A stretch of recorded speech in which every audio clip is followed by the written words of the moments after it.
Step right in, don't miss the show. Big Fat Rick is ready to go. Big Fat Rick, Big Fat Rick, come on in for the slickest trick. Big Fat Rick, Big Fat Rick, tune it now, he's your midnight pick. Big Fat Rick, Big Fat Rick, stay tuned now for the Big Fat Rick Show. Welcome to the Big Fat Rick Show. I don't know why I did that. I don't know, but I'm excited. I got one of my homies here today for the interview, KELO G, one of the core members, like day one motherfucker. You know what I'm saying? I got KELO here with me and the beautiful Lisa Ruger. That's gonna be a crazy interview, I promise you. So I hope everybody's enjoying their day. Did an interview yet? If you didn't catch the interviews we've been doing, just go on my page under live. We got the OD interview, BT interview. We got D Rising, A Money. There's like so many great interviews. Catch the Blind Tovin interview. There's a lot of these guys are very open and honest about their struggles and their traumas and the stuff that they've been through. Zach Tier, Skylar Pendergrass, these are people, Hotel Moscow, very honest about their struggles. And you got to respect somebody who's, because that to me, that tells me that now they're in a great place because they're able to speak on the dark times. See, when they can't speak on the dark times, they're probably not that far removed from them. But now that tells me they're in a better place because they're able to look back and say, yeah, you know what I mean? But now this, and it's beautiful, man. The road to redemption, and that's kind of one of the things we do push here at Rickrugerreviews. So once again, welcome to the Big Fat Rick Show. I'm going to bring on our first guest of the day, KELO G. What's up, man? What's up, dude? Peace, my brother. Peace. What's up, man? How you feeling? Man, I'm feeling blessed. Like I said, man, God gave us another day, to be able to push forward in a positive way, and Yes. That's the blessing side of things. It's a blessing to be here. Thanks for having me. Oh, man, it's an honor to have you, bro. Everybody in this community has the utmost respect for you as an artist and as a person, as an individual, because you're very, very supportive as well as loyal and all of that. I wish I had 1,000 KELO Gs. You know what I'm saying? Like, I wish I had a whole army of just KELO Gs because we'd be unstoppable. You know what I'm saying? We'd be unstoppable. Hey, and shouts out to, there's other members in this community that I would say that about too. You know what I mean? But I'm here. Yeah, I'm here with you today, so that's why. So you off today? You chilling? Yeah, we got a little 10-day shutdown on the job, so I've just been kicking back with the family. Yeah, Nice. Working. Yeah, just writing and working on craft in the process. That's what's up, bro. You work hard, man, on all fronts. So you've been rocking with us since I don't even remember, bro, because it's like you always been there. So I can't even remember. I'd have to go back in the episodes to figure out, you know what I'm saying, when you came in. Because to me, you just been part of this shit since day one, bro. But what do you remember most about the early days of Triple R? Listen, man, I remember you spent my first joint, and that bought me, that got me, man, because I'm like, nobody really played my joint, and nobody supporting, like that, you know what I'm saying? So it was a blessing, you know what I'm saying? And it was an honor to have the opportunity of somebody spinning, not only that, you spinning my joint, and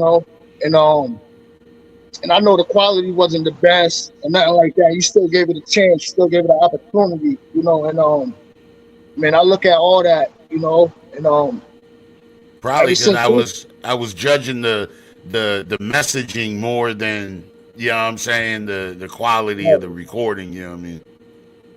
or it's like I said, man, it's a lot, man. I can go on and on, man. It's a lot, you know. Even the support that you show, not even so much just my music or whatnot, man. For one, I want to start off by saying I love what you do as an artist and your creativity as well, you know. And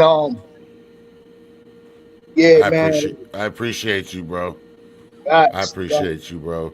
all the I like support that you show on your end, you know. so so how did it go down? We found you. Was you one of the ones I popped up on in the early days, or you sent me your music? Now, from my knowledge, you came across one of my songs. Ah, okay. You gave it a play, you know, and then you was like, you let me know. You was like, listen, I played this joint. You should go check out the episode. You know what I'm saying? But I had no knowledge at the time that you even spent that joint. You get what I'm saying? Yeah. So ever since then, we've been locked in. We've been Oh locked yeah. in.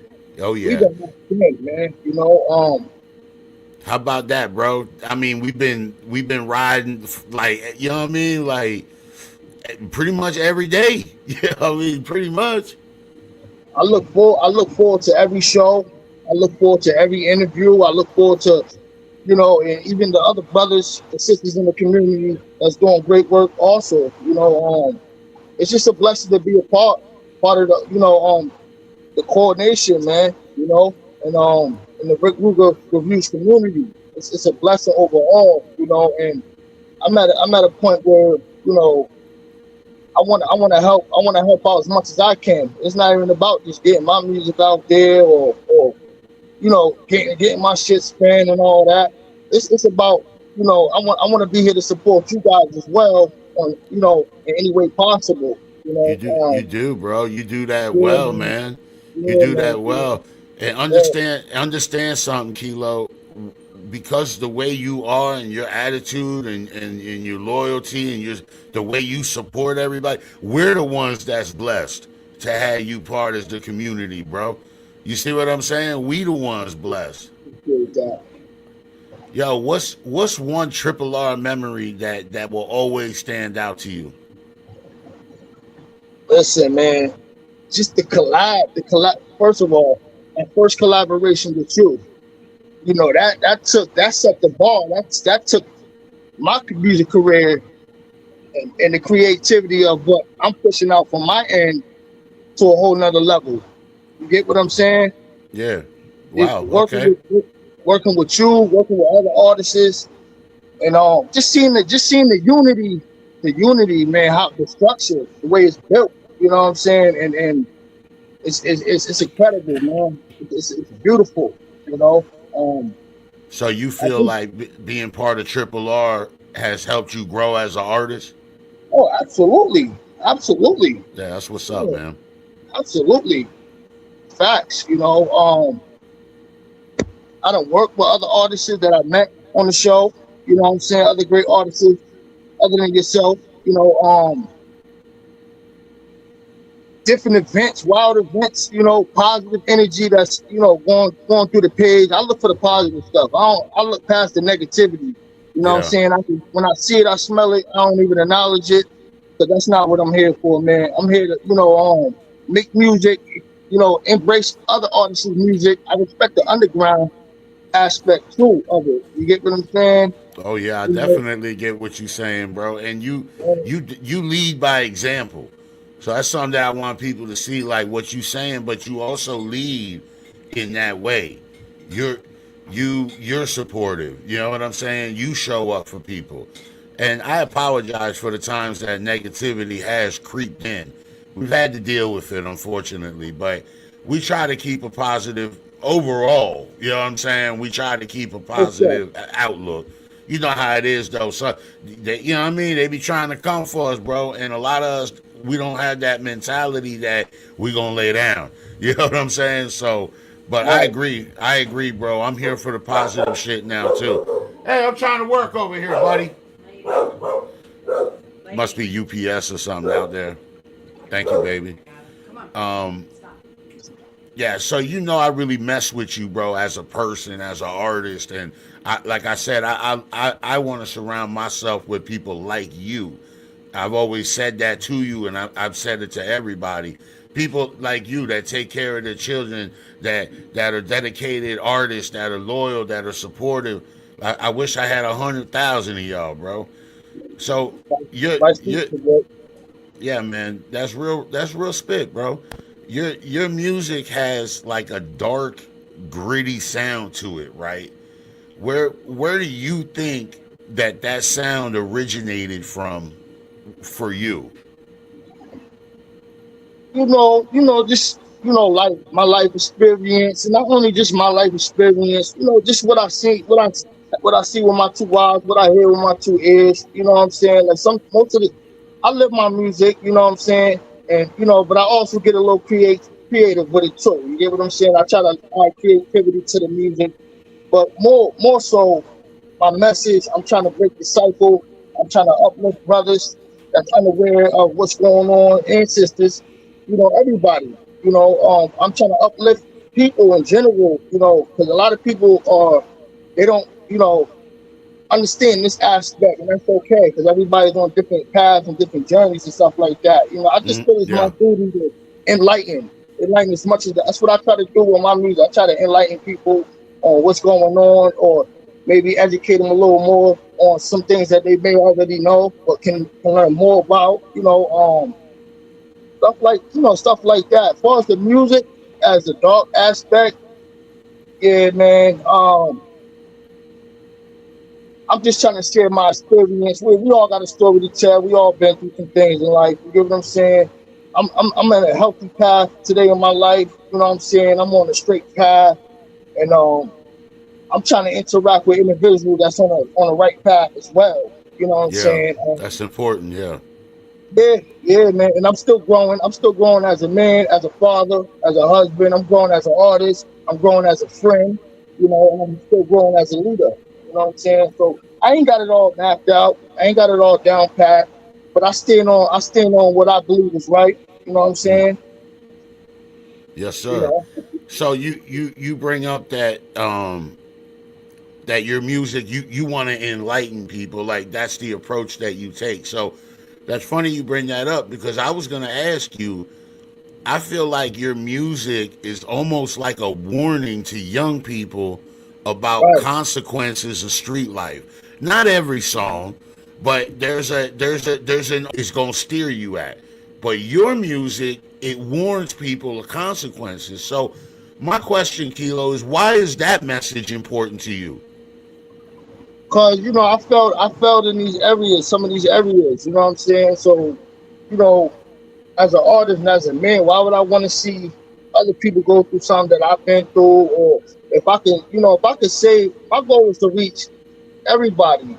But if I reach 1, 2, 3, and 4, I feel like I did my job. You know what I'm saying? The job's never over. That's what I realized about giving back and trying to break the cycle. You know what I'm saying? You could do this, you could do that, but it's all about consistency and continue to stand on that. You know what I'm saying? Because I can stand on that today, but if I'm not standing on that tomorrow, I'm it's hypocritical. You know what I'm Yeah. saying? So at the end of Yeah. the day, I practice consistency. You know what I'm saying?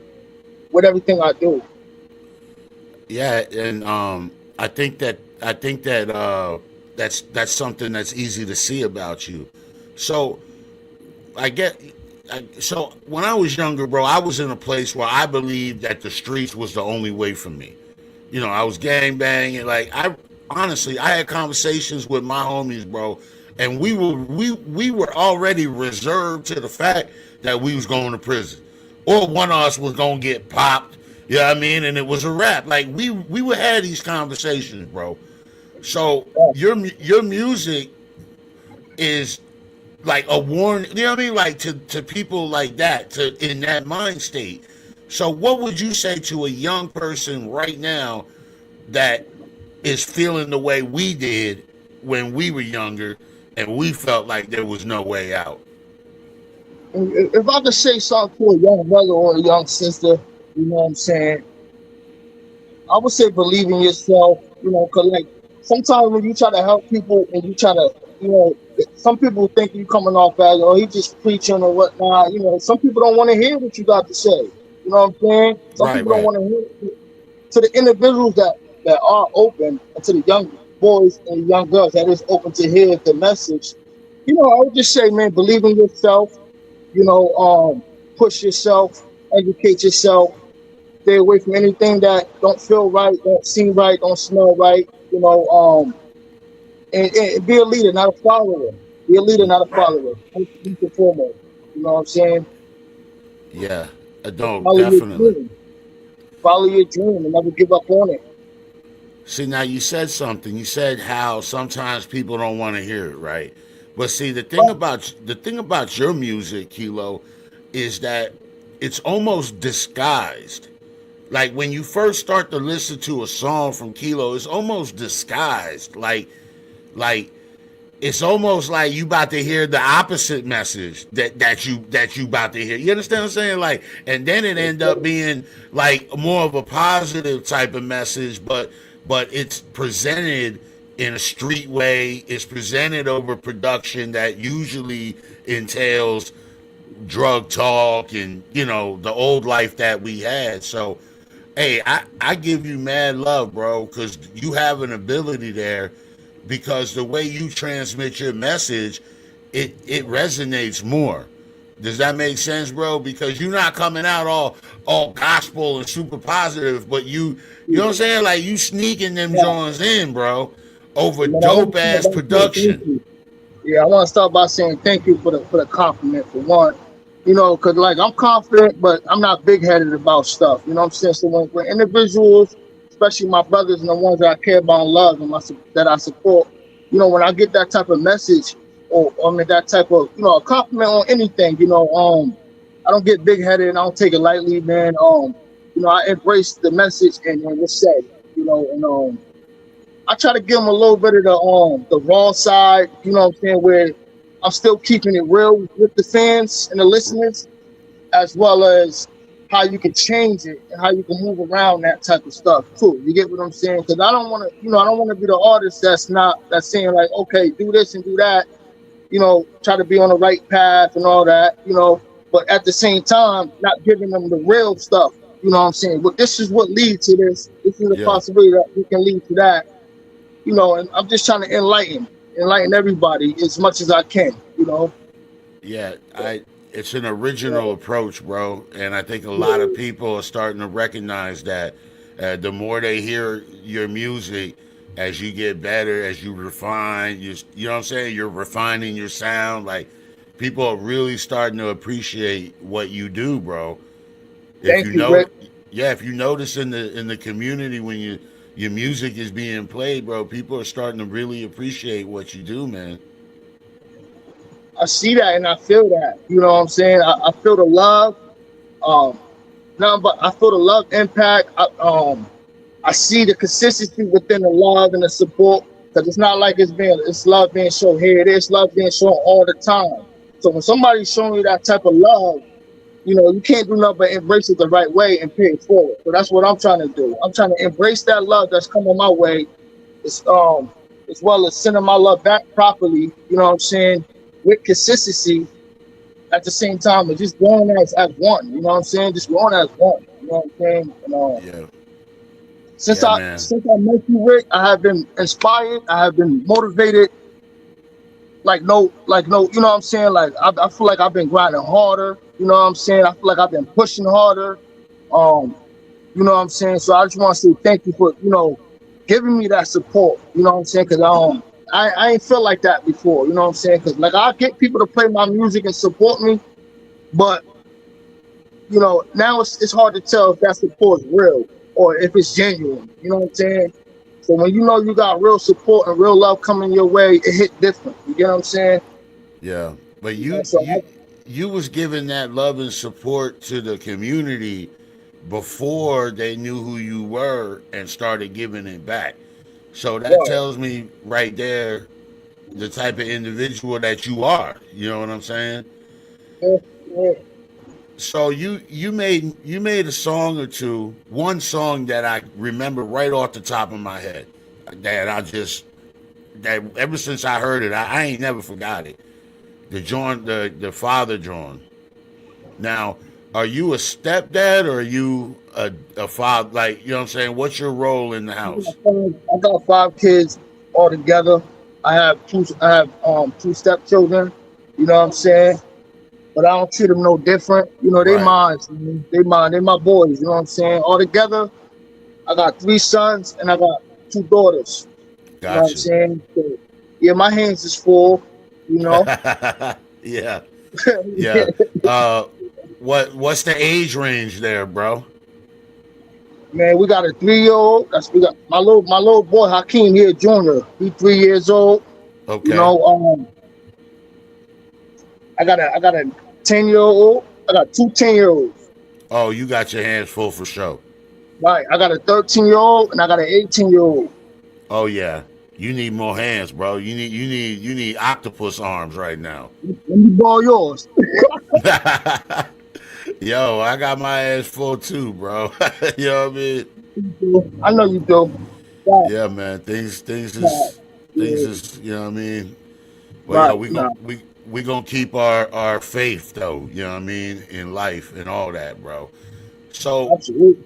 this father role and having your hands full, right? Um, has it changed the way you think? Oh, absolutely. Absolutely. You know, it changed the way I think, changed the way I move. Man, it changed the way I sleep. It changed the way I get up. You know, Yeah. it's my life, man. You know, I wouldn't trade it for nothing. You know, definitely hungry, even more hungry. When I say hungry, it's just because, you know, I want to teach them. I want to show them, you know, something positive. You know what I'm saying? You know, I want to show them, and it's not far as just in the music or whatnot. Just in general, just you know, Yeah, chase life. your dream, stand on what you believe in. You know, just all the ins and outs. You know what I'm saying? Is that the most important lesson that you want them to learn? To stand on what you believe? Absolutely, absolutely, Bro, absolutely. how do you balance 5 kids, a job, and then music? Um, or the thing is, you know, I balance it to the best of my ability. You get what I'm saying? And I'm growing as a father too. You know, I'm still growing as a father. You know, and all my children, right? All my children. So just so you have a better understanding, all my children don't live under one roof. Okay, Okay, okay. but I'm still an active father to them to the best of my ability when I'm allowed to be. You I know, got you. I understand. I think I right, understand. right. Yeah. Man, I give them the best of me, and you know, anytime I get the opportunity to do so. I have 3 that live under the same roof with me. All my boys is under the same roof. Okay, you still got your hands full. Yeah, yeah. No doubt, bro. What's one mistake from your past that you hope the younger generation can learn from without having to experience it themselves? Well, like I know, I've been to prison. I done some time. You know what I'm saying? And this is why, like, I'm kind of strict on them a little bit because I don't want them taking that same, step and going down that Yeah. same path. You know what And I'm saying? and how easy it is to get locked up, bro. It is. It is. You know what I'm saying? Absolutely. So They I take don't your want. life, bro. They take your life, man. Like that, bro. They take your life. I definitely don't want that for my children. You know what Yeah, I'm man. saying? That's Word. good, bro. That's good. So how much time did you do in total? Man, listen, they hit me with a 4 to 6. I did 4. I paroled out for the last 2. Got you. This was Jersey? Nah, actually, so listen, I'm originally from Brixton, New Jersey, but I grew up in Massachusetts. I'm in Fall River. That's why where I'm at. You know what I'm Okay. saying? Got you. I still got family back home. I go back and forth. I got access to going back, but I'm moving forward. So but the love is still there. You know what I'm saying? Um, So the reason why I carry, that's why I go by Jersey Drive, because I wanted to always imply that, because that's where I'm from. You know what I'm saying? It's in my heart, so I imply that, and I kind of let the listeners know, I let people know where I'm from. You know what I'm saying? But I'm in Mass. You know what I'm saying? And yeah, yeah. So, So so who's one person that supported you when you was down? my mother. You know what I'm saying? And you know how that go. Mother, my mother always been there for me, especially at my lowest moments. You know what I'm saying? She was actually the only one there for me when I did my stretch, did my little time. She's still here in the picture. I stand on my own 2 feet as a man, but she still show love, and she's still my support bone. Still Uh, to this day. Hell You know what yeah. I'm saying? Word. But she always was there. You know what I'm saying? That's my Have you biggest supporter. That's dope, bro. Have you ever like changed a lyric in your song or worried about what you said because you thinking maybe your kids will hear it? Yo, Rick, with this music, I'm gonna keep 100, right? With this music stuff, right? As an artist, I go through all different types of emotions, man. So many different emotions. There's times where I feel inspired, and there's days where I feel less inspired. You know what I'm saying? Yeah, I hear that, bro. Everybody think being a musician is, it's cool and all that, but it come with a lot. You know what I'm saying? And when you're a musician, you're gonna go through roller coasters with this dream chasing and doing what you love to do. But most of all, I use the music as an outlet to express myself. You know, so I get angry at something, I gotta get in the stew. I gotta write it down. You know what I'm saying? I take anything that go on in my life, I turn a negative into a positive. If that make any sense? Yo, it make a lot of sense. So my Uh, microphone is like a punching bag. yeah, that's why a lot of your You know what music I'm saying? is Yeah, authentic and rooted in reality. You see what right, I'm saying? Your right. music is rooted in reality, bro. That's one thing I would say about you. Right. Who's an artist that inspired you growing up? I like a lot of artists, but I'm a can it be a group, or do I gotta be a single artist? Nah, it's whoever. Bone Thugs and Harmony, man, they did it, yo, man, they came like no, you know what I'm saying? They came different, man. In that Yeah, era, yeah, Bone man. Thugs and Harmony, man. Word. These new kids will never understand what that was like, bro. I They'll know. never understand like that wave of originality. Just there's no artist today that I think can come through like that. A lot of people say Bone Thugs and Harmony, bro. A lot of people, man. You don't rap nothing like them. I mean, neither do I, but I sure listen to them for a lot of hours. I'll tell you that. Absolutely. Still to this day, it's just a great group, and they coming up in their background, listening to their story, it just was relatable. Their music was relatable in some aspect. You know what I'm saying? Yeah. So I caught them late because I was locked up when they came out. So I was hearing their name, but I hadn't heard none of their music. And then people coming in there singing their songs and shit was how I learned their music before I ever heard a song. You know that Thuggish Ruggish Bone. yeah, I was singing that shit on the yard, and I had never heard that song. That's the impact that them boys had, bro. I didn't right. hear. You understand what I'm saying, KELO? I didn't even hear the song until I got out, and I was on the yard talking about that thing because somebody taught me how to sing it. You know what I'm Right. saying? They was like, yo, so we was out there singing the shit, and we never heard the song until much later, bro. And then when I heard the song, I was like, damn. You know what I mean? Like, because you know how them verses was going in. We're not against rap.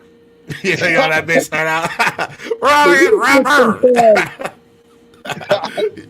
You know what I mean? Like that Jordan's hard, bro. So I'm not surprised that you mentioned them. Who's somebody else that you mess with back in the day? NWA, Big L. Hell yeah. You There's no surprises here, bro. You know what I'm saying? Like sometimes somebody will surprise me, but I figured all this. You probably fuck with the Locks and you know what I mean, Jay-Z, you know what I mean? Yeah, yeah, absolutely, absolutely. Jada Kiss when he went solo, all that shit. I could hear it in your sound at times, bro. But you do have a level of originality. Um, yo, Thank you. so is there one song that best represents you? Like, what's your favorite Kilo song? Um, right now,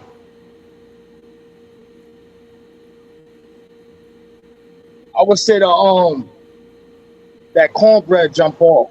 I like that right now. I'm not sure if you heard that one, but I got a joint called cornbread. It's hard.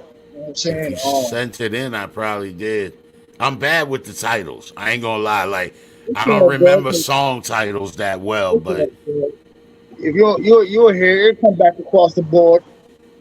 yeah, send it to me tonight, bro. I got So you. that's your favorite one right now. Right now, I got a lot of joints, but since you said one, Yeah, right yeah. now I'm gonna go with that one. Now, what's your process, bro? Because that's always fascinating to me as a writer.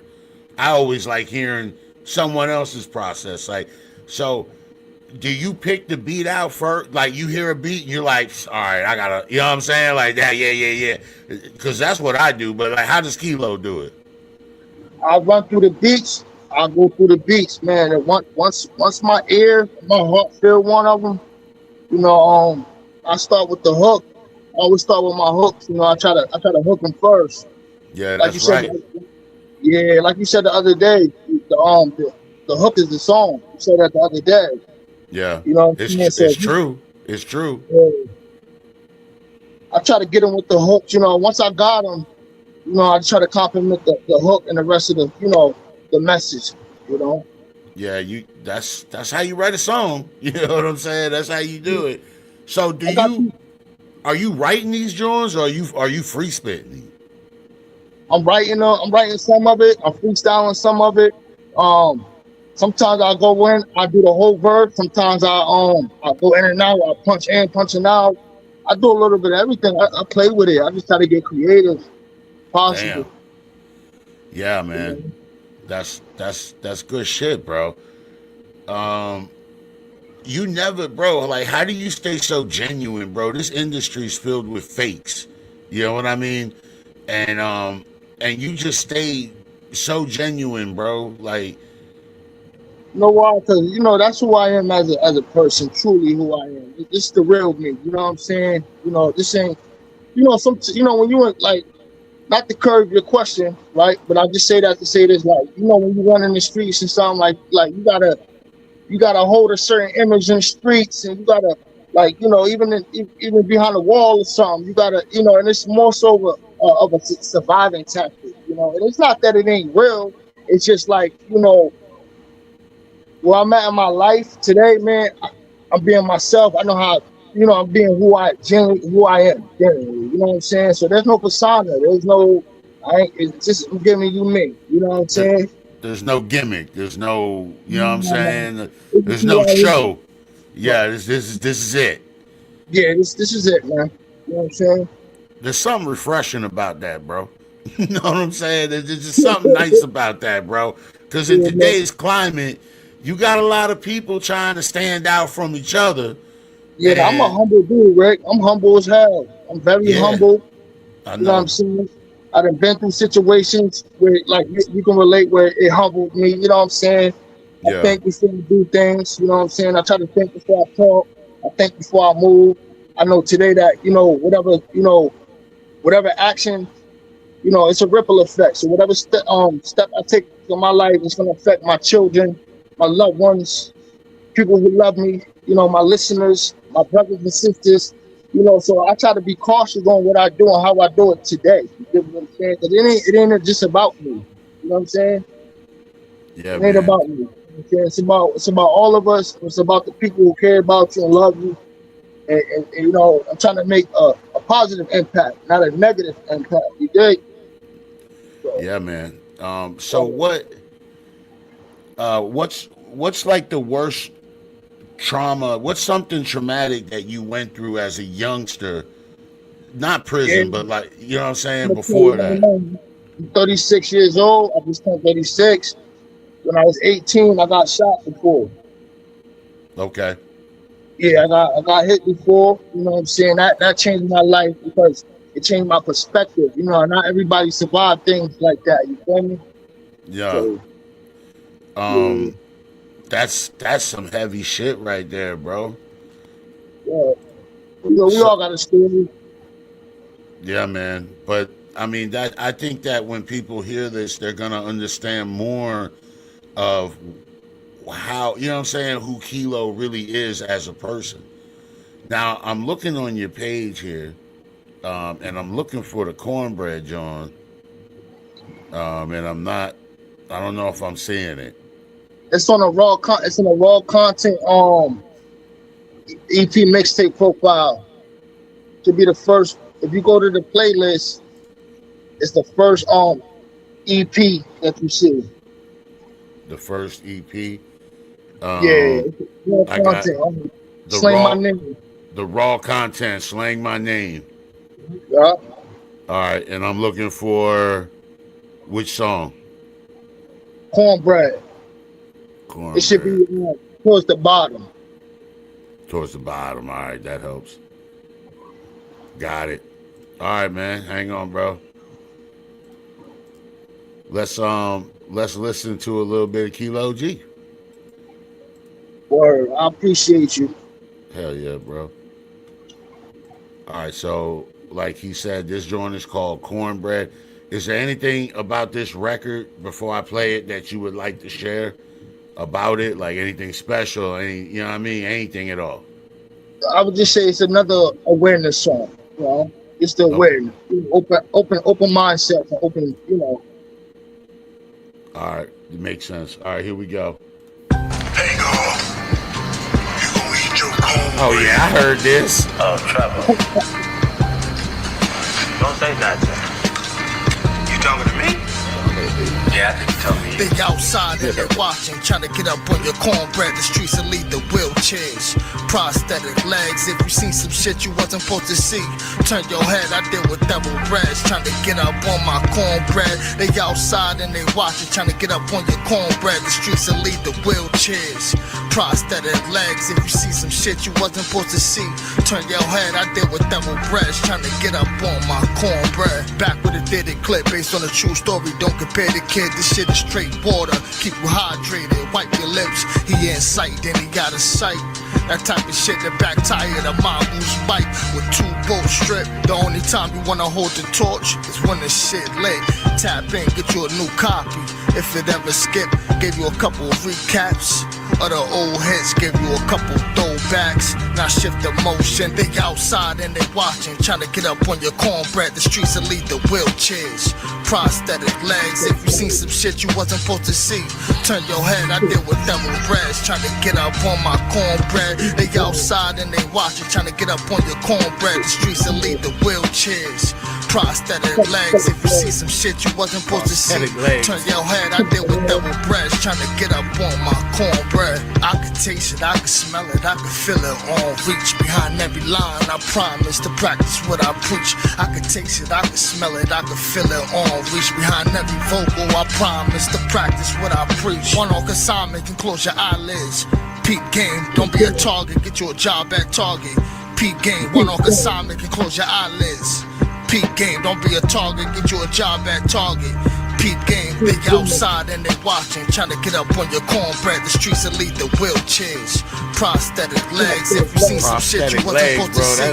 Turn your head, I deal with double breads, trying to get up on my cornbread. They outside and they watching, trying to get up on your cornbread. The streets will lead the wheelchairs. Prosthetic legs, if you see some shit you wasn't supposed to see. Turn your head, I deal with double breads, trying to get up on my cornbread. No, not at all. I want you to have it. I want you to Now, have will you mind passing this down to Hey, no, I ain't. pass your cornbread to him? It's your cornbread. I'm a grown man. Yo, I love that you put that life sample This in song there, is bro. spinning, you that life sample was funny as shit. As soon as I heard it, I remembered that I had heard this song, bro. My brain wasn't computing all the way today, It's bro. all good, man. You listen to a lot of songs throughout the day. You know what I'm Yeah, saying? So it could be a lot. You know what I'm saying? And but that's that process that we're talking about. Just like it could be a lot sometimes. It could be yeah, overwhelming sometimes. You know, or it yeah. can. It is. It is, bro. And I be trying my best, but you guys make it easy when you be sending me like murderous hits like that, bro. My man said, I'm a grown man. I want you to have it. Yeah. Word, What the word. hell no, you can't have your cornbread. Part 2 of my killing spree gonna start right up in here on your ass. Yeah, I think. Yeah, I felt like that was a good sample to kind of throw in there. You know. Yeah. Oh, it was, bro, because that movie's is, I mean, bro, that's classic right there. I don't care. That's about as classic as they gonna come right there. Absolutely, absolutely. Yeah. All right, man. Yo, listen. That's all I have for you today, bro. I really appreciate your time, man. Thanks for having me, Rick. I appreciate you. I know, bro, and I appreciate you, and understand that we the ones that's honored. We the ones that are blessed, bro. You the truth, man. Keep being you, bro. You know what I'm saying? Vice versa, brother. Vice versa, my brother. Hell yeah, Thank you. man. Much love, bro. Yeah, Rick. Yo, what? You just don't make them like that no more. You know what I'm saying? They just don't make them like that no more. What just a real authentic person, and I'm proud to call him a member of my community, and I'm proud to rock with him. And y'all heard the song me and him got together that's going on the Rick Ruger Community Nation album. So me and him, we definitely have a similar sound in the way we approach our music.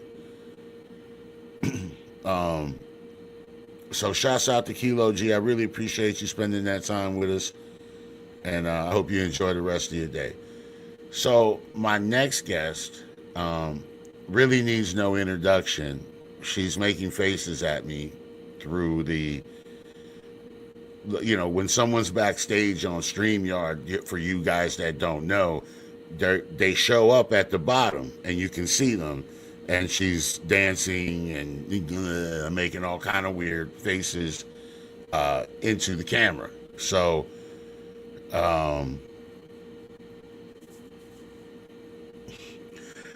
she doesn't need really any introduction, but I'll give her a little one anyway. She deals with a lot. She has her own show, which is pretty good if you haven't caught it. She recently interviewed me on her show.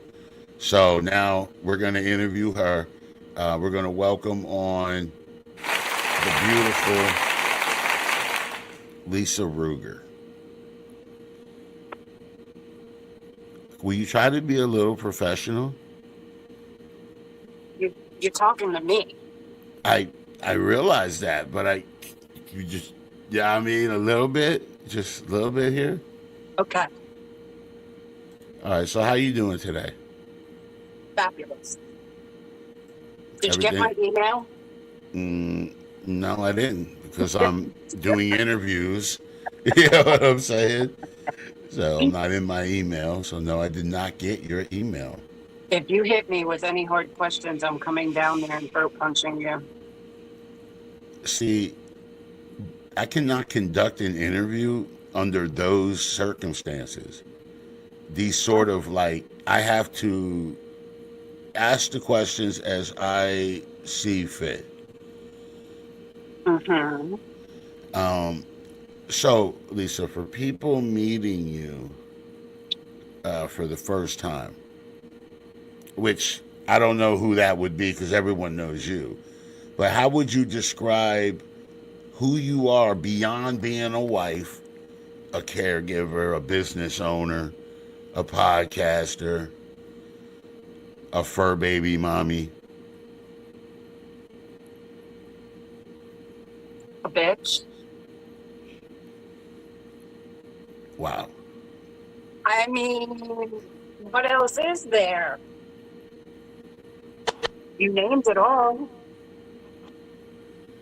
All right, where do you get your strong work ethic from?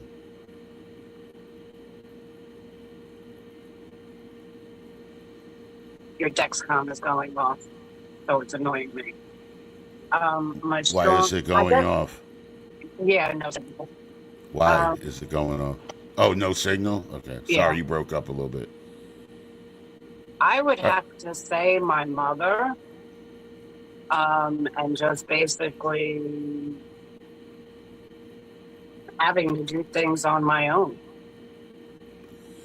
So having to do things on your own has kind of forced you into kind of having that work ethic where you feel like if you don't do it yourself, it's probably not going to get done right. That Exactly. If I don't do it, who's gonna do it? Ain't nobody gonna do it for me. And if somebody does do it for me, they may not do it the way I like. So I might as well just do it myself. so when did you become so fiercely independent? Like, so when was the moment that you said that, being forced to do everything alone or whatever? When did that happen? Uh, when I walked away from my mother, that was in, I would say, early 2000s, when And she was she was involved with pills, and I didn't want to be around that, and so I moved from Clearwater, Florida to Pensacola, and had $20 in my pocket, had my kitty cat, and I stayed with a woman that was Christian, had 2 kids, needed help with her one kid because he was autistic. And she let me stay there until I found a job and my own place, and that was it. I had to do it on my own. so it was worth it because you felt so strongly about what your mother was doing. Is that, you know what I mean? So you were willing to face life with $20 in your pocket. I mean, what was the motivation there? Why were you so motivated to walk away from your mother? Because I already knew what was going to happen because I seen it happen with other family members and their drug issues, and I couldn't be around to see my mother go through the same thing. I just didn't want to see it. What's something that people misunderstand about you? Oh goodness, that list would take forever. There's a Well, million and one things. well, just give me the one thing. We won't list a million. Just give me the one. I'm not sure. So I a can't. million and one things, and you Yeah, I and you can't. can't name one of them. I mean, a I million and yeah. one. I mean, just That's got it's gonna be I things gotta be just rolling. Million and one. I can't pick just one. There's just so many. So Next question. one thing I know about you and that I learned about you early on is that you really don't put up with a whole lot of mess. Okay. Um, when did your attitude switch to that? Like Mess as in how? What exactly do you mean? like BS. Like you don't put up with no BS or Um, I would have to say since I was a teenager, because I watched my mother. My mother was drawn to alcoholics, and they would beat her up. Was she a drinker? Um, I don't ever remember seeing her drunk or anything, but she did go out on the weekends, and It was more drug get use drunk and stuff. with her. It wasn't drug use until my stepfather had cancer and died, and she got hooked up with the wrong person, and he got her involved. Sounds like maybe your mom was going through a hard time in her life and met the wrong person, like you said. So Yeah, because she was only in her 50s. She was young. still, you know. And, What does a normal day in your life look like? oh, good Lord. Normal day in my life, taking care of you, taking the dogs out, trying to clean the house, doing laundry, running errands, going to the post office, trying to do eBay stuff, getting your stuff for your show done, getting stuff for my show done. And when do you feel most like yourself? Having to handle all that, like you know what I mean? When do you feel the most like Lisa Ruger? When I'm in bed watching my shows. Because And I'm asleep. That's when, and your husband's asleep. Yes, that is. See, the doggies are put away. The dog, you know, they're put up for the night. You're put up for the night. I get to lay in bed, relax, watch my shows, and that's my downtime. So, what is something that people that follow the community might be surprised about if they heard about Oh my you? goodness. Well, that's hard because why are you asking me these hard questions? They know so much about me. You blasted me already on one of your shows with the Richard Bay show, so they know I've been on TV. It's, that's a good question. I have no clue because I'm an open book. My mouth has no filter. So, Okay. I think there's several things that people would be surprised about, but like that's what? fine. No. Like what? No, spill the beans. Your dance moves, maybe your little dance moves. How are they going to be surprised? They know when Mosh comes on with They when don't he see makes you the- dancing. They don't see you. but they Yeah. know I'm twerking. What do I have to get up now and the No, camera? no, we don't want to get banned. We don't want to get. I'll start twerking. So, you built a pretty successful eBay business. What originally inspired you to start selling on eBay? Well, I've always had yard sales, went yard selling and then garage sales with my mother. My mother would buy and resell things. She would go around to the yard sales, buy stuff, come back to our yard sale and resell it for more money. So I had a lot of knowledge. I had a lot of knowledge to begin with it. And then you putting on No, you're not me, not your husband, not me. You put No, on I don't know music. you, lady. I don't know you. I'm doing an interview. I don't know you. I don't. Then how- It's then you how did seem you know- delusional. Then how did you know about my dance moves, buddy? A little birdie told me. Deep, deep, deep, deep, deep, deep, deep. What are you, Tipo? So you would put on Again, music I don't with some- know you. Would you let me finish speaking? Your husband would put it on. My pain in the ass would put it on, these other resellers, and we would watch them and learn from them. But a lot of it I already knew, and I know certain items that are vintage and stuff like that, and so we just got involved with it. Now I have been slacking a lot because I've been putting in the extra effort and time into Rickrugerreviews and the Lisa Ruger show. Plus, we don't really have. We haven't bought another unit or anything, so I mean, Right, we haven't there's gotten some a things to list, but not really, a whole lot. Nothing that's ooey, but still stuff that will sell. As like I sold this morning, 4 little wooden roosters that sold for what, like $10. They come from Ron's, right? The roosters. Yes, those were from Ron's.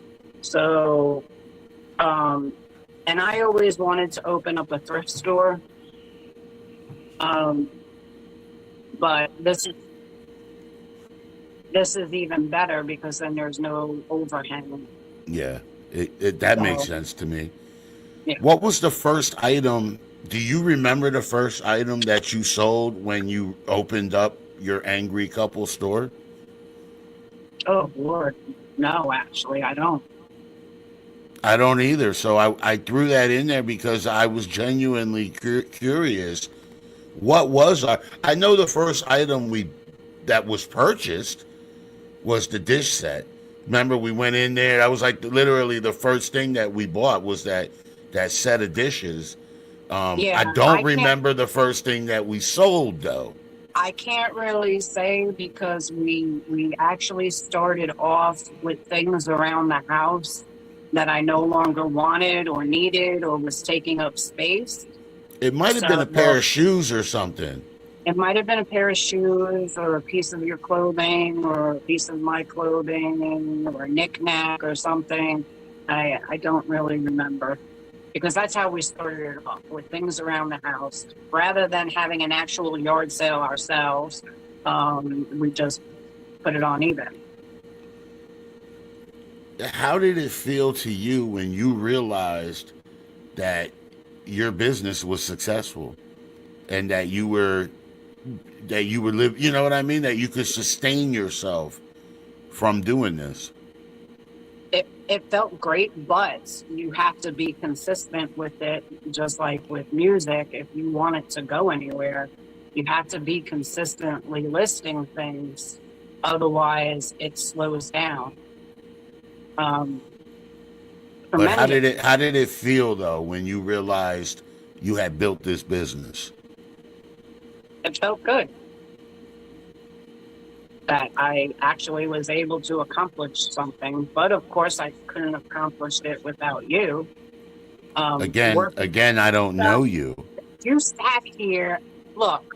Again, I don't know you. You're lady. going to have to go back to this interview and stop and pause because you're sitting here talking about, well, I don't remember the first thing that we sold, but I think it was a pair of shoes. If you don't know me, how do you know all this inside information? So I did my homework before the interview. I had my team do the homework. Well, then you would know what was the first item that I friggin' sold. We could not determine that. You better get your shit together. So you've sold over 3,000 items, if I'm not mistaken. Close to 4,000 items. Close to 4,000 items. 4,000 different items. I want people to stop and think about that. 4,000 items. Correct. What does that accomplishment mean to you? It means keep going because it's endless. And that's not including the other stuff that I sold on Whatnot shows. Right. This is just the eBay business that you eBay, got. Right. right. We're just the eBay. You are a successful reseller, period, and have sold on multiple platforms. And you've even sold a couple things on the other platform. I forget the name of it now. Macari. Yeah, you sold some clothing or something at the on Posh. Posh is the one I was thinking about. Yeah, but eBay is so much better and easier because Posh. I can handle and deal with the shipping myself as versus these other platforms that have a set rate. And it gets too confusing. So eBay is just a lot easier and better for me. So I noticed that when I asked you, how did it feel to sell almost 4,000 items, your response was to keep going. Do you have a hard time celebrating victories? Yes. Why? I don't know.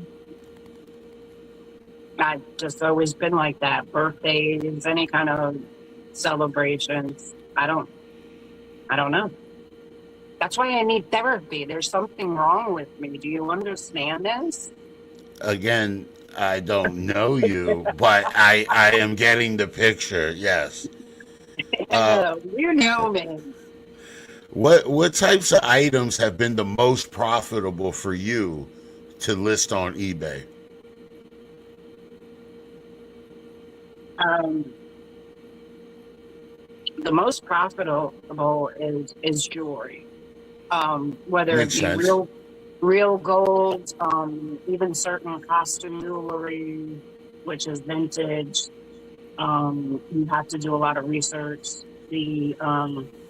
The turquoise, um, I forget the name of it, sells very well too. The 925 silver. Other than that, would be the next would have to be household items like uh, glasses, different kind of everything's vintage. A lot of people like the vintage, certain name types. Um, How about like video game systems and they electronics? they do sell, but I don't. It's hard with them. I don't particularly like selling those because people always end up saying that there's an issue with it and there's not, and then they try to return something and it's a different serial number. So Right. they try to swap it out. So I try to stay away from Well, things like that. talk about that. What have they tried to do? Um, there's been several times where we would send a VCR to somebody and they would say that the wrong one was sent or it doesn't work. And okay, so I would accept the return, and with my pictures that I'm listing with, I make sure that it shows the serial number and all of that so the customer can see everything. And then no return it to me, and I'll double check and make sure that everything matches and it won't match up. Somebody even did that with a vintage calculator. So what they've done is they've returned a different item. So they buy an item, they get the item that from you, they keep the item, they say it doesn't work, and then they return a broken version of the same item. Right, it'd be the same exact item. Somebody did that with an office calculator, And desktop you calculator. It was the same exact thing, model, everything, returned it. it looked like the same calculator. Yes, exactly the same. And as soon as you look at the serial number on it, it was all different. They tried to pull the switcheroo on you, but you documented everything so well that it did not work. Right, and people like to do that with video games, PlayStation games, Xbox games. They'll have the game, it's scratched or whatever, it doesn't work. Yours is brand new, better condition. They buy it from you and they swap out the disc. Yeah. So I don't like dealing with that because A lot of scam artists, huh? a lot of scam artists, and your returns matter. Your returns, because you got a monthly thing, and you have to, in order to have that seal as top seller and everything, you have to have a minimum of certain items sold and returns and items being on time. What's the strangest item that you've ever sold? Can you think of one? The strangest item. Or just unorthodox or off the wall, or having sold 4,000 items or just about 4,000 items. It's going to be probably tough to pinpoint that. There's got to be something though. I can't think Off the top of my head, I can't really think. That's Halloween that's masks or something like. We've sold a couple weird things, right? I'm sure we have, since we have gotten 2 units before and stuff like that. But as far as weird, I can't think of something off the top of my head with that. What do you look for when you step onto a yard sale? Well, first I look for my husband to stay the hell out of my way. That's the first step. Okay. Well, Um, if you're out there, stay the hell out of her way. um, Usually the first, I look for makeup. I look for brand new makeup or perfume. You'll find different types of facial creams and lotions that are brand new, because those things really sell well. We did come across a whole box of CoverGirl eyeliner and made a good deal with the woman. There was hundreds of them, I think it was. And I forget exactly how much we paid for the whole box. $20, $30. 50. How much? $50. 50. 50 bucks for the 50. whole. And it had 50. We paid $50 for the entire lot. The lot had about 250 pieces in it.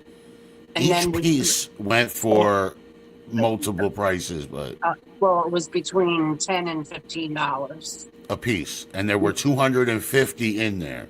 Yeah. And we paid 50 for the entire box. Right. And people were buying them like two at a time. They were buying them, The price ended up going down over time, but initially Lisa was selling them for just about $20 a piece.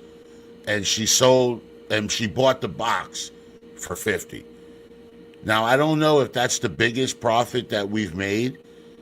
What do you think the biggest? I think the big profit was off of the storage unit that had all the books in it. The storage unit was a little over 400,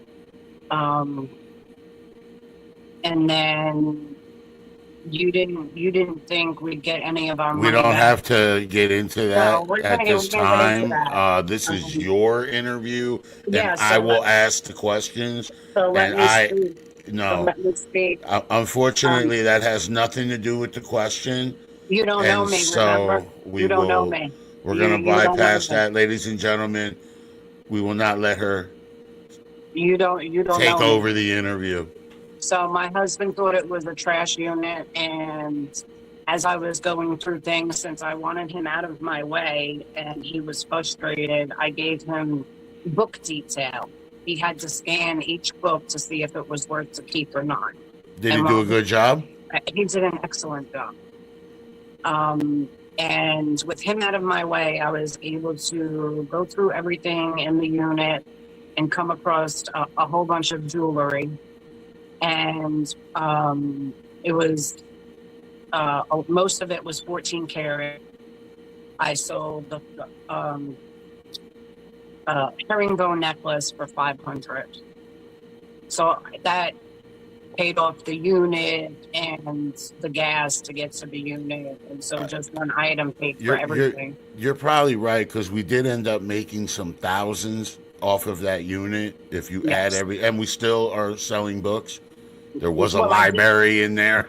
I do have everything written down for a while that we had sold. I did keep track of it, so I would have to say that was the most profitable.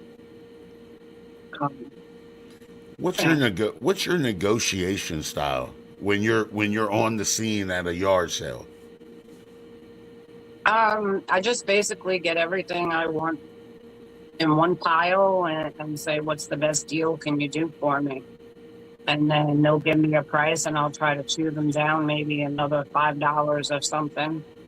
And that's as if it's a whole lot. If it's just one item, say you got this hair clip for $1, I'd say, well, would you take 50 cents for it? And they usually go for it because they don't want to pack it back up. They don't want to bring it back into their house. They want to get rid of it.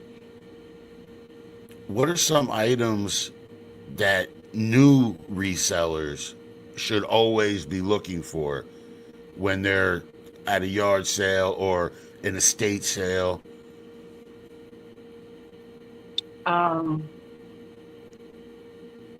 There's just so many different things. I mean, you really need to do your research and know about certain items. You need to know the markings on things. Do you Records. research as you're shopping? I don't usually do unless it's an item that I'm iffy about. But should a new reseller who's not Absolutely. familiar, Absolutely. they should Um, they should verify the profit, right? Yeah, you can go on eBay, the app, and you can take a picture, see what's sold recently, what it's sold for. So You you do a lot of that. I don't, because there's a lot of things that I know are going to sell because I know that item, I know that brand, and other times I just wing it. I'm like, screw it. I like it. Somebody else may like it. I think out of the box. I think of other people's taste. If it's weird looking, go for it. What's the process when you verify, when you're looking something up on eBay? Walk us through that process, and how do you do that? That's more of a question for you because you use it like it's I don't know what. But you go Again, on. this is your interview, not mine. You go on eBay's app. You go to search. You click on picture. You take a picture of it. eBay will pull up that same item that people have it already listed that hasn't sold. You go over to filter, you go down to sold, and it will pull up what has sold recently, how much it sold for. Now, so that information is valuable because now you know how much the item is selling for, right? And then before you buy it. Right, and then you look at how many's listed that hasn't sold. So it's a chance of whether yours will sell. Are you going to make any money off of it? How long is it going to sit there for? So, I mean, I have items in the store right now that have been sitting for a while. And then I do a sale. I do a sale on eBay, sometimes 50% off, sometimes 60% off, just so I can move it. What are some items that people think are worth a ton of money and are not worth anything, or at least not what they think? You've run into this a lot. Some people think maybe Chinaware dishes, certain kinds of dishes they think is worth stuff. I would say that's number one. People think their china is worth like $50,000.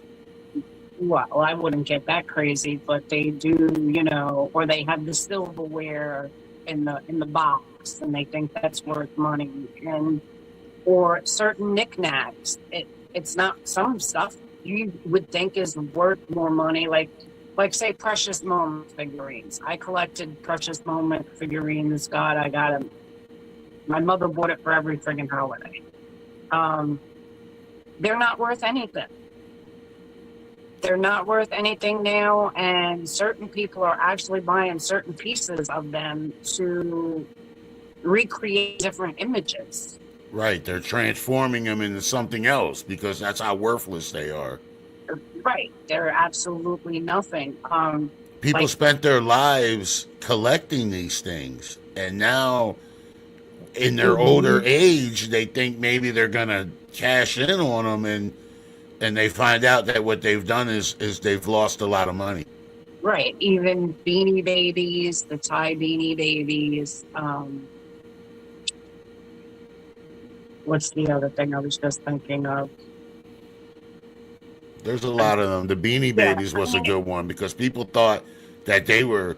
And I mean, there's one or two of them that are worth couple dollars. You know what I mean? But the rest of them, right? You have certain ones that like the Princess Diana one.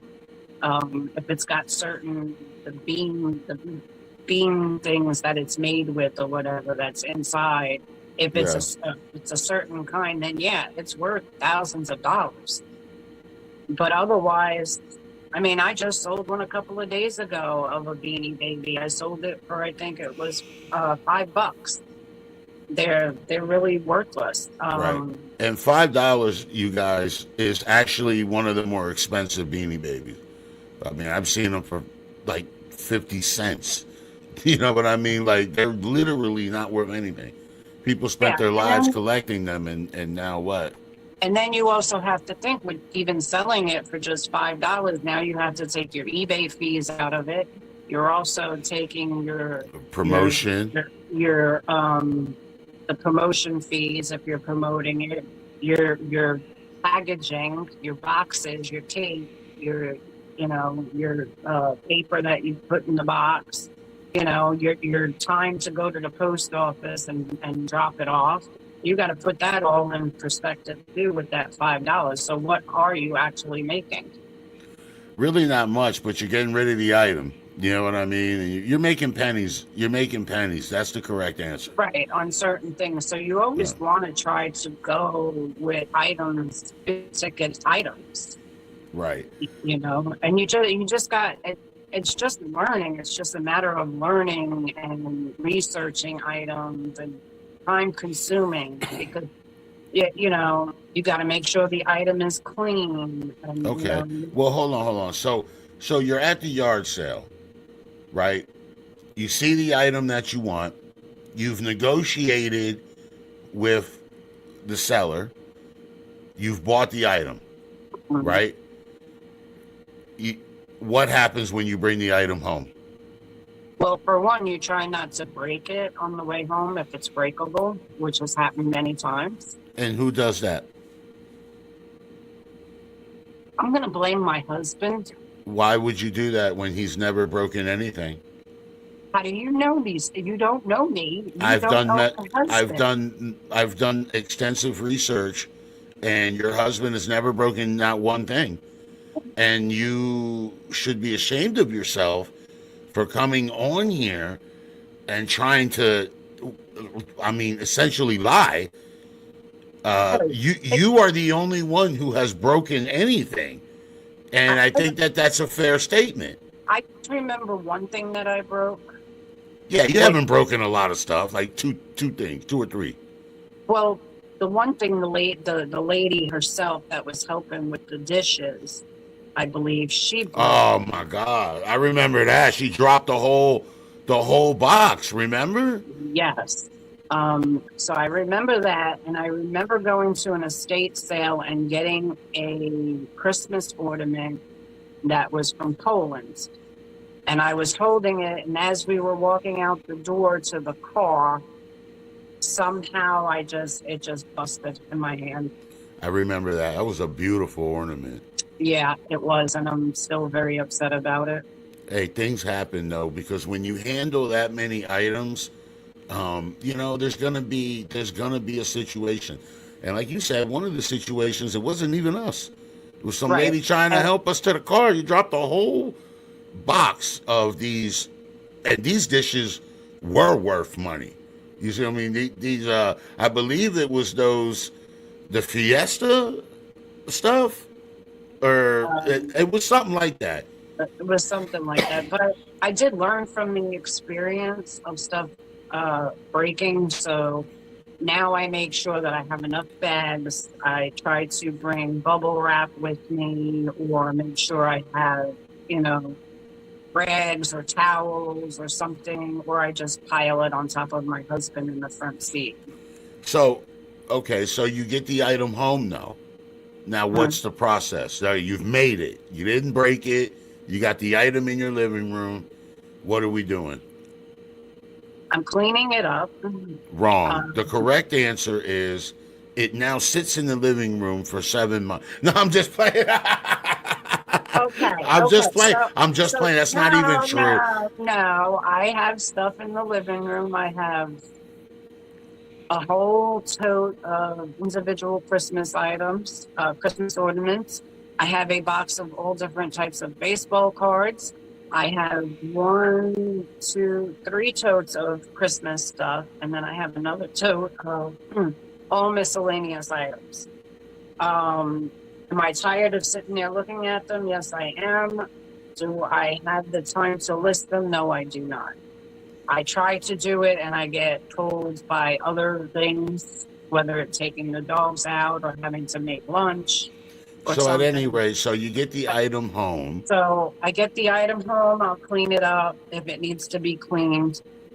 I have a certain area to stage it, take pictures of it from all different angles, list it on eBay, fill out all the description, just, weigh it, put my weight in, so that way the customer knows how much shipping would be roughly. And then I put it downstairs in the basement on a shelf until it sells. What advice would you give to someone who wants to start reselling but has little money? I think you've already touched on it a little bit. Yeah, start off with things in your house. Knickknacks or clothing. Bigger size clothing sells the best. Anything from a large up. Men's clothing does the best. As far as stuff for women, any cosmetic stuff that's brand new, perfume, makeups, and just go around your house. At first, I was just literally just going around taking pictures of anything because I was curious as to how much it would sell for. Yeah, so I mean, That's good. That's good advice. Yeah, I mean, we got at a where was it? Oh, in the second storage unit, there was a Christmas tree, an LED Christmas tree. It was an open box. It didn't look like it was new. I checked it all, made sure that it worked, and we sold it for I think $200 or $300 on it. Yeah, so I even shipped a Christmas tree. It was a 7-foot Christmas tree. Yep.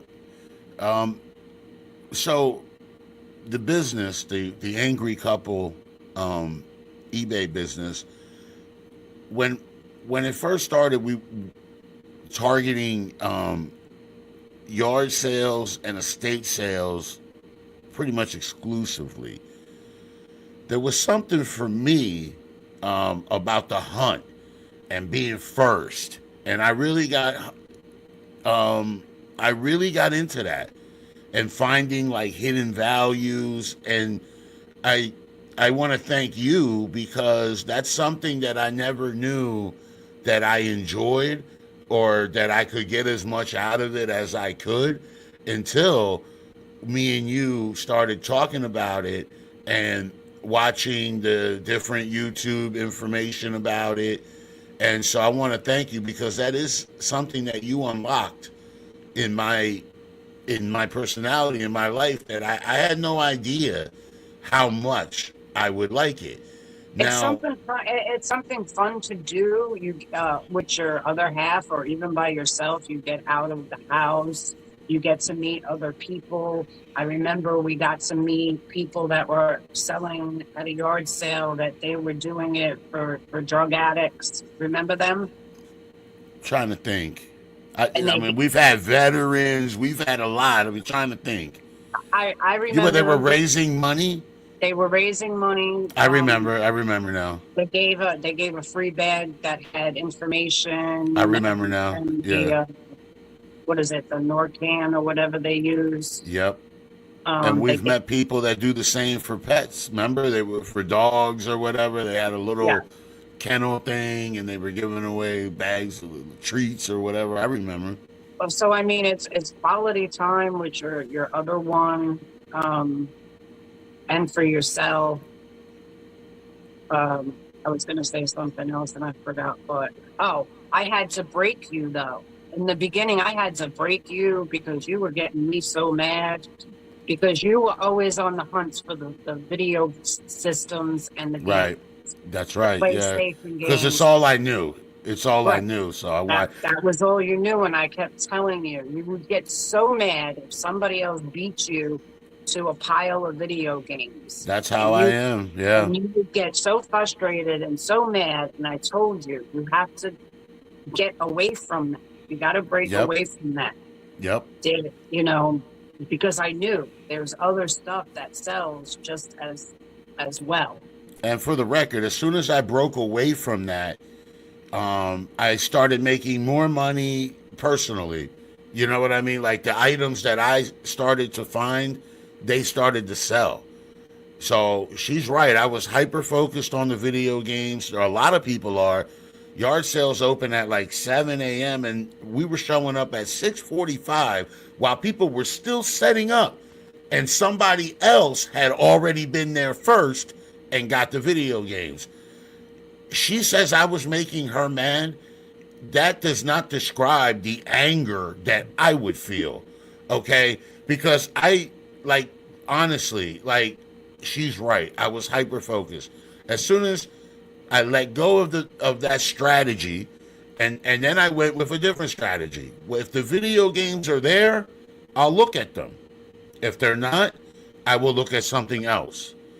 And thank you so much for that, babe, because that's when I really started to excel. Excuse me, sir. I know, I'm sorry. You just called me babe, and I don't know you, and I don't appreciate it. I'm sorry. That's sexual harassment. I'm sorry. I take it back. Okay, otherwise I take it back. I'm sorry. I'm sorry. I would like to strike that from the record. All right. Okay. What was the biggest discovery you think you ever made at a yard sale? It's hard, man. We sold 4,000 things. Oh my God, there was like so many things that come to mind. The makeup bunch that we bought and made hundreds and hundreds off of. I mean, I don't know. There's just so many things. Like, I remember going to an estate sale and there was this little, I was in the bedroom and there was this, it was about this big, this little rubber clown figurine. And I gave it to you and I said, we're going to get this with our stuff. And you just looked at me like I was crazy. I do that a lot. And it ended up selling for $20 or $30. Yeah. Now that's an interesting discovery, but that's not the biggest. That's not the best discovery. No. It's hard to say. It's really hard to say. Yeah, there's just too much. I'll tell you what I would say. The biggest discoveries that we have found have not been just one specific item, but maybe like we would uncover like a collection of something and then we would get it at a very economical price. So that's more how it would go down as opposed to what you see on TV where they find one item and it's worth $1 million. Like that does not happen that much. But babe, Lisa, the one thing I would say that we made the money is like the Christmas lots. Remember the two sisters and we bought a lot for like what was the thing? We paid like $200, almost $200, and we made how much off that? Oh, actually, now that you mention it, I think the greatest one would have to be the woman I contacted on Facebook. Oh, that's it right there. That's it right there. We had the Department 56 Christmas Villagers. That's right. That's it right there. And that day you were getting your IV and she was in Jersey and I said, I'm going to go. It was 6 inches of snow on the ground. And I was just like shocked when I pulled up and she had it spread all out. And I actually had to make 2 trips. Right. To get everything. Which I then returned with you. Yes. And I think we paid what? It was $125 for the whole lot. It seems like robbery. It was $125. It seems like robbery. And the Department 56, each piece goes from anywhere from $20 all the way up. No, $20. I mean, most pieces go for about $100. We were selling pieces for $125, $150, $75. But we also had totes and totes of just the accessories. Accessories go for $20 and up. I would say, yeah, that was the biggest discovery. We Yeah. made thousands and thousands and thousands of dollars off Yeah. $125. As soon as I would list it, somebody would buy it.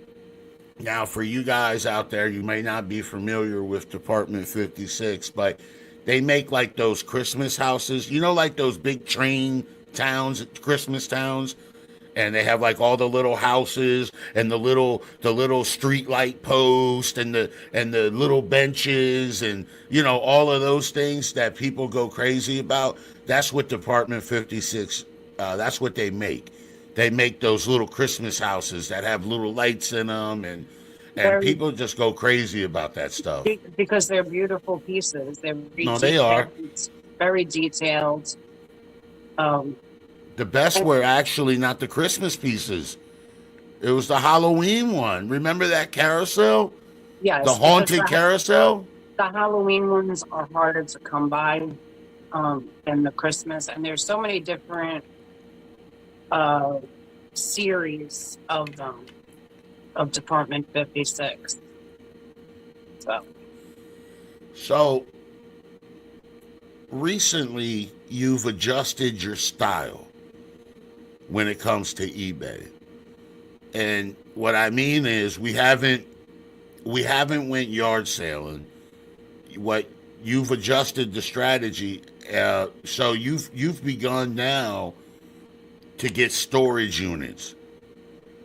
Yes, because I noticed that with yard selling now and everybody picking up on the process of making money, because you'll go to a lot of yard sales and they'll have, they'll have their price on there, and then they'll have a piece of paper printed up of what it sells for on eBay. Yeah. So they're trying to sell you eBay prices. Right. I'm not looking for that. I don't want to deal with that. I don't want to waste my time. I don't want to waste my gas. Gas is too expensive to be going around to all these yard sales. So to me, it's a lot easier to just go ahead and try to bid and win on a storage unit, have everything in the storage unit, and you're good to go for a while. Now,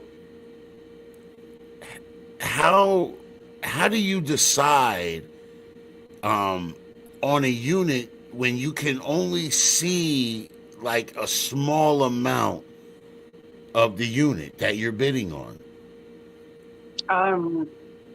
Well, you got to zoom in, try to see what you can see, and you can just tell. I mean, it depends on you personally, in my opinion. I try to look to see if there's a lot of dust on the boxes, because then you know that the stuff has been in the unit for a long time, which means you have more chance of more vintage items. Then also how it's stacked in there. I mean, if you're looking at a unit and you got trash bag after trash bag, stuff thrown all over the place, those people to me don't care about their belongings, and they just threw it up in there and stuff. So I just try to look to see what I feel, if it's going to be lucky or not, and I just take a chance. And that's like our first unit. I didn't see all those trash bags or all those bags of books. They were hidden behind boxes, and the boxes looked like, okay, anything is possible in this unit. Got it for a good price. Yeah, it was an hour and a half away or whatever. So it did take us time to get there, but just something told me I had to get this unit, and I went with my gut. Even though my husband told me not to overbid, gave me a spending limit to spend on the unit, and I went well over it. Something just told me you have to get this unit. Now I would point out that it worked out in our favor tremendously, but had it not worked out in our favor, we would have been left without the re-up money to buy another unit. You understand what I'm saying? So you do got to move smart. Although it did Yeah. work out in our favor, we trusted your gut. But for you guys out there, you do have to use your head too, not just your gut. Okay, because you don't want to get yourself in a situation where you can't now get another unit, especially if this unit's a bust. You still want your money. You don't want, you know what I mean? Like, it's like when you're re-upping. You don't ever spend your re-up money, right? For you guys from the street, right? You don't spend your re-up money because then what happens? Then now you can't re-up, now you broke. So that was always my concern. But I trusted her and it did work out in our favor. But for you guys that are out there, we have been doing this for a while. Okay, just don't think whatever, and it's going to work out for you.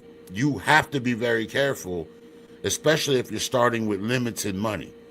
You have to be extremely careful, right? Is that safe to say, right, baby? I'd be really extremely careful. Yep. And So- we actually learned about the storage unit thing from somebody that we went to go buy video games from that would do storage units, and they told us about the app, and that's how I got involved with that. But it took a while before we actually went ahead and started to bid on any units, because we didn't feel comfortable. We didn't feel like we were ready for all that. And then after a while of learning and mistakes and, and it was like, okay, it's time. And now I love it. I love the storage units. I love the rush of what's in this box, what's in this tote, what's this word, And I know you do too, because you're like, oh, babe, look at this. Oh, babe, look at this. Oh, absolutely. I'm like a kid. It's something that I didn't know that I was so interested in. But having made the amount of money that we've made, it's kind of hard not to get interested. I got to tell you, it's kind of hard. All right, so moving away from that, and I just wanted to give people a little bit of a taste of the other stuff that you do that they don't hear about. They hear about the music or whatever, but she got a whole other business that she built from the ground up. And sure, I help. I have input. I give suggestions, but all the legwork and all of the backbone of that is, of course, Lisa. So, I mean, it is what it is. Rick helps, picking out the items, helping research it for me. He kind of rushes me a bit sometimes. You got to go move fast, though. He likes, like, if we get home and there's a certain box, and he's like, come on, hurry up. Let's find out how much this is. It's like, it's a rush job, but I have a process of sorting. I'm excited. I get excited, man. Yeah, you're excited. And I'm excited too, but I have a process because I have OCD. I have the process of sorting everything first into categories, Christmas stuff, and such like that. And then my cleaning process, because I don't want to touch stuff that's all dirty and stuff like that. And I try to get rid of any boxes and put stuff in totes. So I try to get a little organized before I do that process of researching it and how much it is. So you do push me a little bit there. And you help me unload the storage units and all of that. But after that, it's a lot of work. It's on me of listing it and shipping it. Like behind you have my wrapping paper and my bubble wrap and my label machine to print my shipping labels and my boxes. And that's another thing too. You got to order your supplies. You got to order all your boxes. We started off with me getting 3 boxes from the post office, and then wrapping those if they weren't going out priority, wrapping them with the brown paper. We didn't have a good scale at the time, so listing and putting the weight and the measurements of the box I'm going to use. You've got to think, okay, well, this will fit in this size box and it weighs approximately this, because there's a lot of people on there that rip you off with shipping. Right. And I don't try to do that. I try to give accurate, and there is a lot of people that do want to do combined shipping because they're buying multiple items. And what I'll do is I will combine everything, and when I'm ready to ship it, I will refund them the difference because I don't want that extra money. I don't expect you to pay more for shipping than what it actually is. And see, guys, I also want you people up there, for you guys watching, when you move the way that Lisa's talking about, people buy from you again. You see what I'm saying? Because they know that they're not getting beat over the head. You're not taking advantage of them. They look at you different, and they come back to your online store. So, if anybody out there thinking about starting a store on eBay, you keep that in mind. This is how you treat them. Yeah, you got to get them coming back. We have a lot of repeat buyers. I have had customers send me personal thank you cards in the mail. Because sometimes sometimes there's also times like if somebody's buying dishes and they buy 3 dishes and I have 1 dish that's left over and it doesn't really sell for too much or whatever, I'll just give it to the person. I'll ship it with them. And I'll put a little note in there for them. I try to make their day. Yeah, and you do a great job. You really do. Shipping is my priority because I don't want anybody to receive anything that's damaged. I used to work for the post office years ago, so I know how they handle packages, and so I try to make sure that is, one of my priorities with the business. Yeah, and we do quick shipping too, so the customer is always commenting on our wall about how great, or how fast rather, they receive the item. So keep that in mind too. People they take note of everything. So moving away from the online selling, and onto the podcasting and the streams that we have that we built together. So your husband is the personality that people see most of the time. You also have a show too, a great show. How much work are you doing behind the scenes? Too much. And actually, to correct you there in the beginning of what you said, yeah, they see your personality, but I don't feel that it's 100% of your personality because you get more serious with the music and giving them the reviews as to your other side where you're really goofy and... Okay, well, I would like to remind you that this is your interview and I've asked you a question. And what you've done is you've completely dodged the question. I didn't dodge it because I am going to answer it.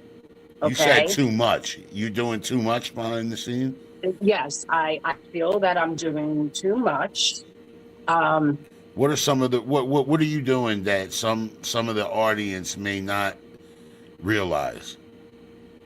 I think they all realize, the originals at least, the normal community. I think they know already. I do all the videos. I do all the AI. So you don't feel like your work is going unnoticed? No, it absolutely is going noticed. I know that. I'm scheduling all the interviews for Big Fat Rick show, my show, getting in contact with these people, trying to promote it as much as possible anywhere I can. Endless. I mean, it just feels like it's endless because I'll be in the middle of something and then you'll throw something else. I mean, my husband will throw something else at me at the moment. And it's like, okay, well, now you just gave me this to do and now you want me to do this too. You're going to have to wait. Are you comfortable on camera? Yeah. Can't you tell? You feel you're getting pretty comfortable on there? It's a legit question, man. People Don't just jump on lives, you know. Like, so some people, it takes time to adjust. I was on the Richard Bay show. I was on national television. On the in front Richard of Bay millions. show for 30 seconds. You know what I'm What saying? are you 50, talking about? 50 30 years seconds. ago. 50 Oh years my ago, you were on God. the Richard Bay show. All right, let's stop it. Stop it. You know what? You're not getting no lunch, buddy. No lunch today. What do you enjoy most about the Triple R review community? What do I enjoy the most? Yeah, what do you enjoy the most about this community? I would have to say the community, the people in the community, especially Jackass. That's what you That's that's I what you enjoy the most about the That- community is Jackass. And- Who for the audience out there, tell us please, Lisa, who And who I is said- Jackass? I said everybody else in the community and Jackass. Who is Jackass? Jeeves the Jacka. And why is he Jackass? Because he's just a jackass. Good It's Lord. just him. From day one when he came into the chat, I just knew he was a jackass. I just knew he was a day jackass. one, he kind of came in there a little bit like that, but you know that's just Jeeves, bro. That's just Jeeves. Well, you know, I call it how I see it, and that's how I saw it, and that's how it's going to stay. So, you know, I enjoy being around everybody else in the community, but he's my favorite when he's in there because I get to bully him, and it just makes my night. I get happy.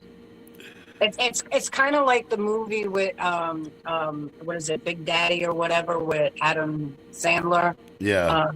Where the little boy, anytime Adam Sandler would get hurt or whatever, the little boy would crack up laughing and stuff. It's kind of like that, you know. It's kind of like that. I get excited. It's exciting to bully him.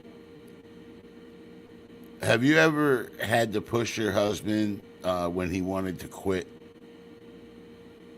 Of course, I had to push him to get started. I remember being in Texas and out in the bedroom, and he'd have the music blaring, and he'd come out to see what I'm doing. You know that's me, right? You know that's me singing, right? You know that's me, right? Well, you didn't know. I did know. I could tell by the voice. Of course I knew. A lot of people can't, so I'm just, you know. Well, I was able to tell, and then I believe I started talking to you, and I was like, why aren't you doing it anymore? You know? And then you had a crappy mic or whatever, and we tried to rig it up in the one bedroom, and it sounded horrible, and then we got you the mic you have now, and you know, tried to do whatever we could do to make it sound good, and then go into the BT studio and all of that. So yeah, I had to kick you in the butt, and I still got to kick you in the butt. At what point did you realize that you were becoming more than a wife? Like that you were also, I guess, becoming a caregiver, I guess. At what point? Yeah, so that's that was the question. Well, obviously when you started getting sick back in Texas. Yeah, understand that you may know what happened, but the people watching, they don't know. You see what I'm saying? So just try to keep that in mind when a question is asked. They don't know. Okay, so you acting like, oh, come on, man, you know it. No, I don't know, and they don't know. Okay? I would have to say, okay, you went on a cruise with your kids and godmother and stuff, and you came back, and you felt like you were sick, and then COVID happened. So you had lost your sense of smell and taste and all of that. So we didn't know if it was that. And then it started to all spiral from there. and of course, I'm gonna take care of you. Um, that's what a wife does. How difficult was it for you to learn about stiff person syndrome and scleroderma and diabetes? I get you probably knew a little bit about diabetes, but how difficult was it to get familiar with stiff person and scleroderma? It's still difficult because there's still so much more to learn about it that not even you know. Right. Um, so many different treatments, illogic. He's not on the treatment that you use. So there's just, it's so much. It all depends on the person, what works for them. I follow a girl on Facebook that has stiff persons that's worse than you, but not as bad as illogic. And she posts videos daily of her having spasms and stuff like that. And to be a caregiver for somebody like that, I can't even imagine it. But if you're going through it from the beginning, I guess you just get used to it. What do you wish more people understood about stiff person syndrome?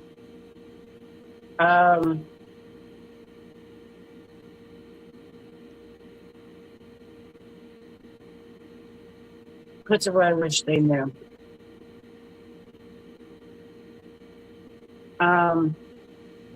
Well, for some that have it, you can't really tell that they have it. You know, you really got to be around that person, like with you. People don't see how it is when you get up out of the bed in the morning, or trying to walk from the living room to the bathroom, or your breathing issues, or how you're in the bed and you're having a spasm while you're sleeping and kick your wife. Or I remember in Texas, I got woken up because we didn't know what you had at that time, but you were hitting me in your sleep. And you said you were dreaming that you were fighting somebody, trying to protect me or something. Isn't that ironic? I'm protecting you in the dream and beating the shit out of you in real life. Right. I mean, I wouldn't say beating the shit out of me. That's taking it too far. You don't want people to misunderstand. Well, I was dead ass asleep. Right. And for people that don't know, let me just tell them, babe, for people that don't know, people who suffer from neurological disorders such as like Parkinson's, stiff person, dementia, they have crazy dreams and they're not able to like control their body during these dreams. So it's a medical thing that people can look up. So yeah, I was dead ass asleep. It was crazy. In my dream, we had just came home from shopping, babe. It was nighttime. I remember it like it was yesterday. I opened the door. You were back at the car. I was the first one at the door. I opened the door, and some lunatic just comes running out of our house. So he's running towards you, and he has something in his hand. Now, my brain made it a knife, but I don't know. You know what I mean? He had something in his hand, and I just threw this karate kick right in his face. You know, like the Karate Kid, and right in his face. But unfortunately, when I threw that kick in my sleep, I threw it in real life, and I kicked my wife. So I apologize. I was dead ass asleep. I'm sorry. I was protecting you from a lunatic that was in our home. Okay? Yeah. So gosh. It's not always a pleasure to sleep in the bed with you, especially when there's a baby doggy in the bed too. That's a bed hog. For sure. She just sprawls out, and that makes you move over more to kick me out of the bed. So there's many times I don't get much sleep, and where I try to debate whether I want to go sleep down on the couch, but I know if I go sleep on the couch that it'll be a war. Because it's unacceptable. My husband doesn't accept that. And am I allowed to sleep on the couch? Absolutely not. Okay, so let's keep it in perspective and be fair. You know what I mean? Nobody's allowed to sleep on the couch. My wife sometimes presents facts in a way that it makes it seem as though she is removed from the situation, and I assure you she is not. Okay? So I like to remove myself from any situation. When you first got together with your husband, what kind of future were you imagining? Not this one. Yeah, I know. It wasn't what we discussed as our dreams and our plans. Our plans were to travel all over, see different places, camping, fishing, and having a house in the country. And here I am in Philly. When did you first realize that those plans were probably not going to happen the way you thought? I would say maybe about 4 years ago, when the stiff person got worse. We didn't know what it was. We thought it was Parkinson's, and we came here to Philly for the medical. And then once finding out all the medical, I just, like, my hopes and my dreams got crushed. That's fair. That's fair. How do you find new dreams when the original dreams no longer seem possible? I try to adapt and think of different things that we can do with your illness that's still possible before things get worse, because regardless, the stiff person and scleroderma is going to progress. It's not just going to stay where it's at. So what is there to do but to try to deal with it and try to do the things that you are able to do. Like, we just eliminated that you really can't go on very long trips because of your leg, and maybe, I mean, it might be different with a larger vehicle, with a van, like or a smaller body.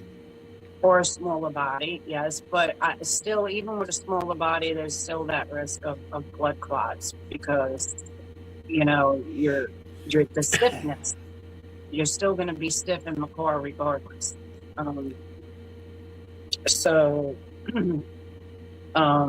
Driving a long distance is a big issue, because that was part of the plan to begin with, was going to different states. Going to Montana, wanting to go to Montana. You know, so it's just like, okay, you got to try to adapt and find other things that is a little more realistic now.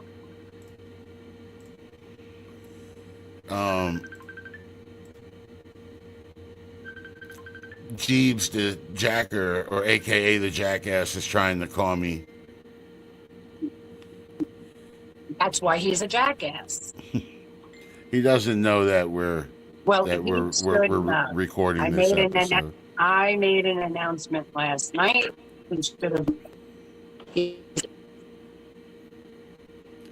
And now he's trying to call me.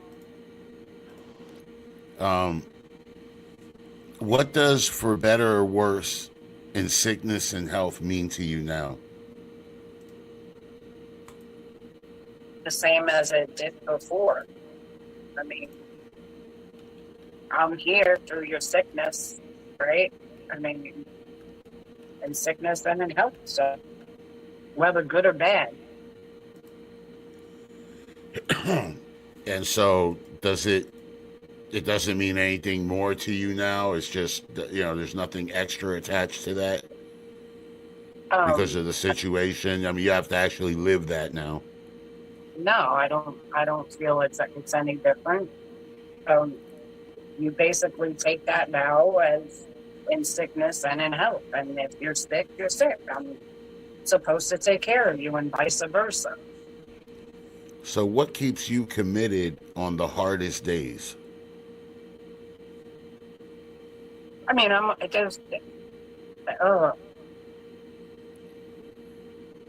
always committed, whether it's a hard day or not.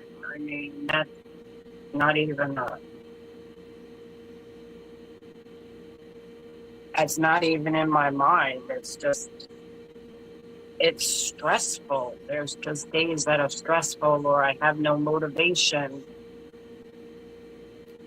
What have And you that's- sacrificed? What have you sacrificed that people may not understand? Well, I sacrificed my dreams. My dreams of doing things. That's about the only thing I really sacrifice. Have you ever privately wondered what your life might look like if you weren't in this situation? Not really. I mean, because I could, if I ended up with, if I went with somebody else, who knows what that situation would be? They could be abusive. They could be a drug addict, a cheater. They could get sick themselves. They could end up getting cancer, so the situation could always be worse. So, Have you ever been with anybody as loyal as your husband is now? no. Mm-mm. Nope. Your husband sometimes feels like he let you down or that you got like a bad deal. What would you say to him?